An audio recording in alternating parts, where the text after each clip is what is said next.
Reverendíssimo Padre Nilci, presidente desta celebração eucarística, queridos irmãos e irmãs presentes nesta Igreja Matriz, internautas que nos acompanham pela Rede Santa Rita e pela Rádio Ativa Comunicações, pela Difusora FM. Hoje, a Igreja celebra no mundo inteiro o Dia Mundial das Missões. Sempre, todo mês de outubro de cada ano, o terceiro domingo é dedicado às missões. Vocês poderiam perguntar, nós estamos no quarto, é que neste mês de outubro nós temos 5 domingos, por isso que caiu no quarto. Mas geralmente é o terceiro domingo que celebramos o Dia Mundial das Missões e também da obra pontifícia da infância missionária. E neste ano, o Papa Francisco, ao escrever a sua mensagem para este dia, ele vai buscar inspiração nos discípulos de Emaús, lá do Evangelho de São Lucas. Corações ardentes, pés a caminho. Lembram desta passagem? Os discípulos desanimados, voltando para a vida antiga, para a vida velha, e Jesus começa a caminhar com eles. E quando se coloca corações ardentes, é porque um deles disse para o outro: quando ele nos falava, o nosso coração não ardia. Então, meus irmãos, desta mensagem papal, lembramos que se o teu coração, se o meu coração não arder por conta da palavra de Jesus, por conta da Eucaristia, nós não vamos colocar os pés a caminho.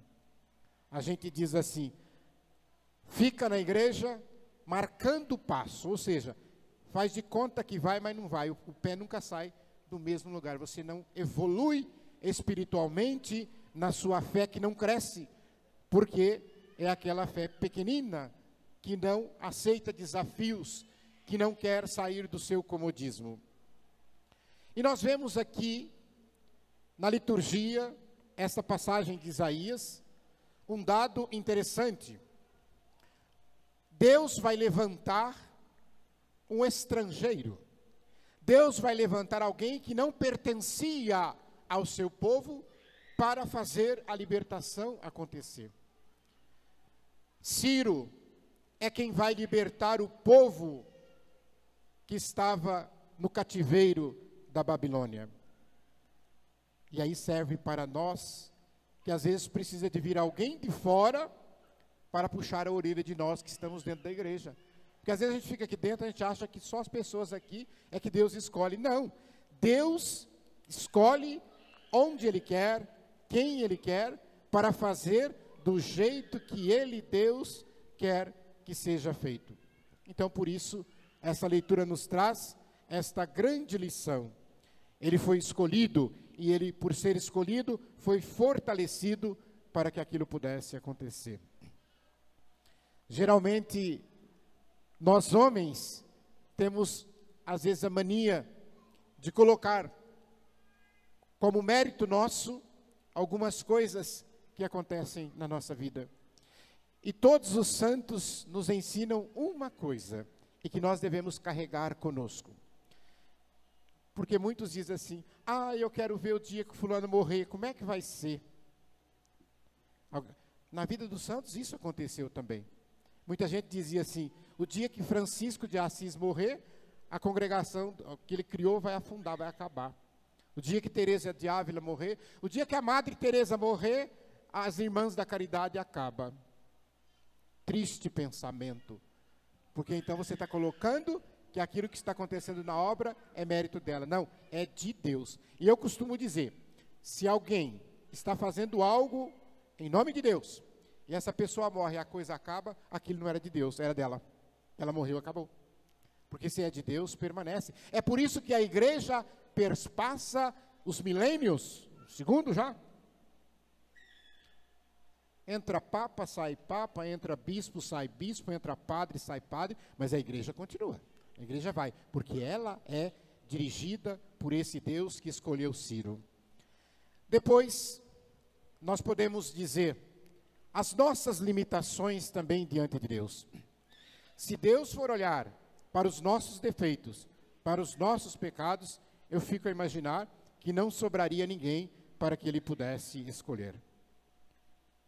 E é por isso que, neste escrito da segunda leitura, que é o escrito mais antigo do Novo Testamento, a carta aos Tessalonicenses, que o apóstolo Paulo ensina que a missão de pregar é resposta a uma ação do Espírito Santo. E é por isso que ele elogia aquela comunidade de Tessalônica.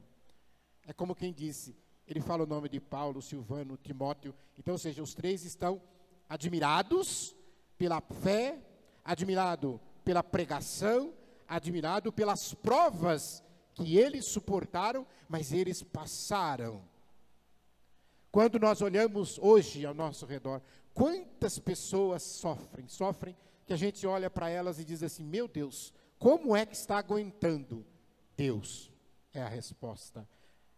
A pessoa que tem fé em Deus, ela passa por momentos difíceis, e quando olha para trás diz, ela tem certeza, não estava sozinho, não estava sozinha, Deus estava comigo.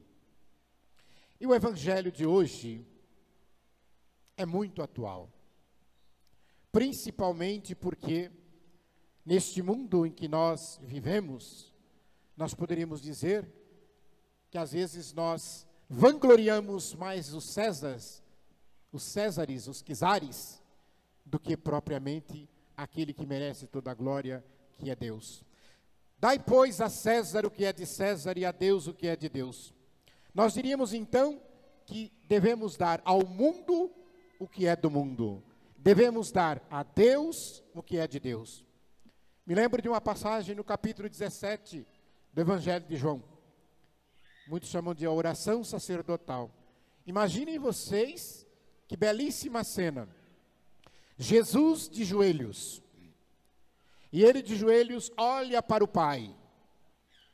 E aponta a mão para todos nós e diz assim para o Pai: Pai, eles estão no mundo, mas eles não são do mundo.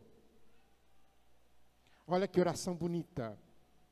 Porque quando Jesus pergunta para eles, qual é o rosto, qual é a cara que está aí nesta moeda? Não era o rosto de Deus, mas sim a cara de César. Por isso que ele diz, então, esta é a imagem de César. Então, dê a imagem de César para César. Mas e quando ele diz, dai a Deus o que é de Deus? O que é que nós somos pela criação? Imagem e semelhança de Deus. Então, Jesus está dizendo para ele, você é a imagem de Deus. Então, você deve se dar para Deus. Se entregar para Deus, doar-se a Deus. Olha que bonito, porque geralmente as pessoas imaginavam, tanto aqui, nós vemos que os fariseus querem pegar Jesus, porque eles queriam colocar, mostrar que Jesus era contra o império, era contra César, e eles ficam estupefatos quando Jesus diz a eles que eles têm que dar aquela moeda para César, porque ela é a cara de César. Nós devemos também olhar para este evangelho e lembrar que nós cristãos, porque aqui está você falando de impostos, devemos também como cidadãos dar testemunho. Dar testemunho. O que significa isso?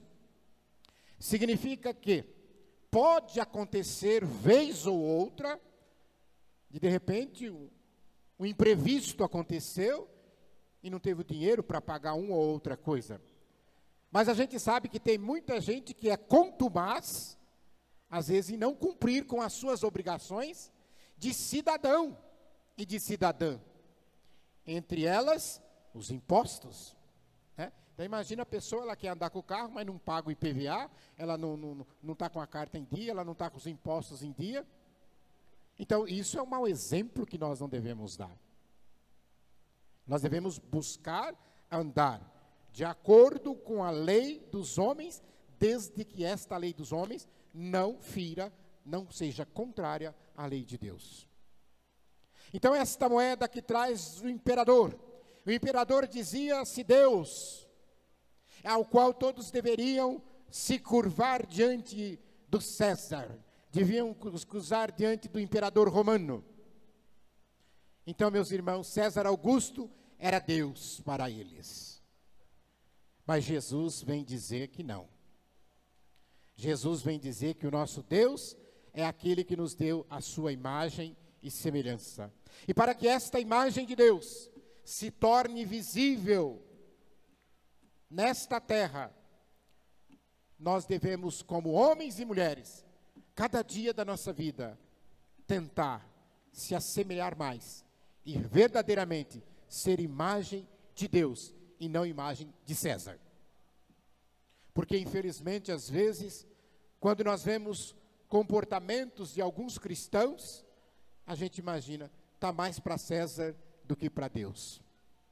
Porque colocam, por exemplo, o dinheiro em primeiro lugar. Tudo aquilo que você colocar no lugar de Deus, eu acho uma besteira tão grande, né? Coloca o trabalho em primeiro lugar. Trabalha, não tem tempo para nada, não pode fazer nada, não... É coisa de doido. Tem gente que fala que não vem à missa porque estava no trabalho e não deu tempo de vir à missa. Então, ele colocou o trabalho no lugar de Deus. Aí alguém diz, não, mas a minha família, ela tá em primeiro lugar. Não, não é a família que está em primeiro lugar. Porque quem coloca a família em primeiro lugar e vai deixando Deus de escanteio, primeira oportunidade que ele tem, ele chuta a família. Feliz a esposa, feliz o esposo cujo cônjuge coloca Deus em primeiro lugar. Porque esse marido, porque essa esposa não vai te trair, vai te tratar bem, vai te respeitar, vai educar bem a família, vai educar bem os filhos, porque ele vai estar na lei de Deus. Ele vai colocar o amor em primeiro lugar, porque o amor é Deus, segundo diz João Evangelista. Então pensem bem nisso. Pensem que Jesus não nos quer cristãos alienados. Não nos quer cristãos sem compromisso com a ética, sem compromisso com a moral, sem compromisso com a política. Mas Ele quer que nós exerçamos a nossa cidadania, que é dever de cristão. E lembrar as palavras que o Papa Francisco diz. Ele fala que a política é a verdadeira expressão da caridade, para que seja levado a todos os povos a verdadeira justiça. Olha que profundidade nesta frase do Papa Francisco. A verdadeira caridade faz a justiça acontecer. Uma não é contrária à outra de forma nenhuma. Ao passo que aquele que sonega, aquele que se omite, aquele que se corrompe, não está a serviço de Deus, mas poderíamos dizer, está a serviço de César. Vamos pedir, no dia de hoje, que celebramos essa missa votiva, a nossa padroeira Santa Rita de Cássia, em que a igreja também celebra São João Paulo II, a intercessão destes grandes baluartes da igreja, para que nós possamos ser homens e mulheres verdadeiros e autênticos cristãos na nossa vida, no dia a dia. Louvado seja nosso Senhor Jesus Cristo. Para sempre seja louvado.